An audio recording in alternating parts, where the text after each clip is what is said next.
2002 metais baigiau Klaipėdos universitetą, rekreacijos ir turizmo specialybę ir dar po keletos metų įgijau magistro laipsnį, tai yra būtent ta pati specialybė.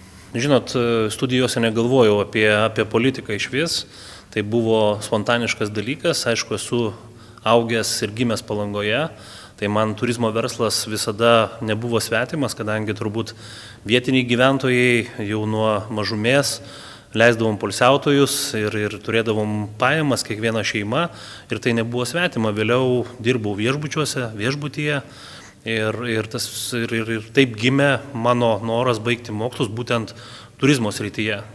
Aišku, Klaipėda šalia, 25 km, Klaipėdos universitetas puikus, ten įgijau būtent turizmo ir vadybos specialybę, ką panaudojau ir būtent dirbdamas tiek viešbučiuose, tiek turizmo sektoriuje. 2002 metais kaip tik rašiau diplominį darbą, tai pavadinimą, jeigu neklystu, buvo Pajūrio kurortų perspektyvos, būtent liečiau tiek Šventąją, tiek Palangą, tiek Neringą ir tada pastebėjo mane jauną žmogų žiniasklaidą ir paėmė interviu būtent šią temą, kaip sekasi rašyti diplominį, kokią Palangą matote.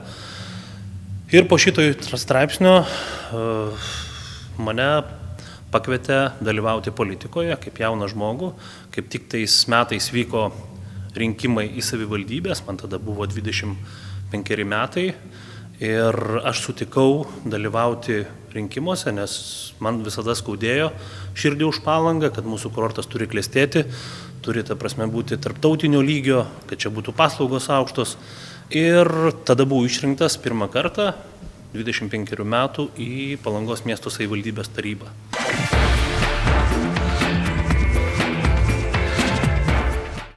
Dar po metų gavau pasiūlymą iš buvusio mero Prano Žeimio, kuris Palangai daugelį metų vadovavo, tapti jo patarėjų jaunimo klausimais tada, jaunimo, turizmo klausimais. Ir po metų dar mane pasiūlė vėlgi į kitas pareigas užimti direktoriaus administracijos pareigas Palangos miesto savivaldybėje.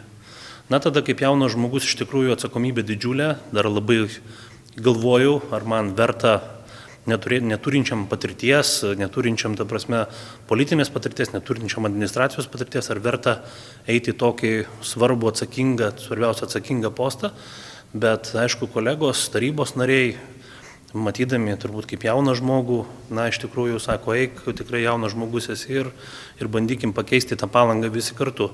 Tada man beveik metus laiko teko darbuotis administracijos direktoriumi. Tada buvau jauniausias Lietuvoje administracijos direktorius. Aišku, dabar jau galiu drąsiai pasakyti, kad nesigailiu, todėl kad įgavau tokios didelės patirties administraciniai srity, kur turbūt vargu ar kur nors būčiau kitur įgavęs.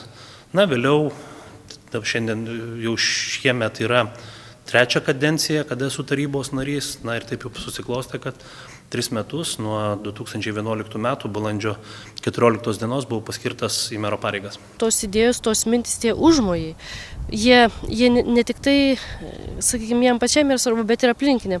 Kai žmogus kalba, na jūs ir patys matėt, rodo savo miestą, pristato savo miestą, savo objektus, tai atrodo, kad kalba apie kalba visą širdimi apie tai, kas yra, nes ir iš tikrųjų neretai mes juokaujame, aš pati jam neretai palinkiu darbingo savaitgalių išeidama penktadienį, nes žinau, kad savaitgalių beveik neturi.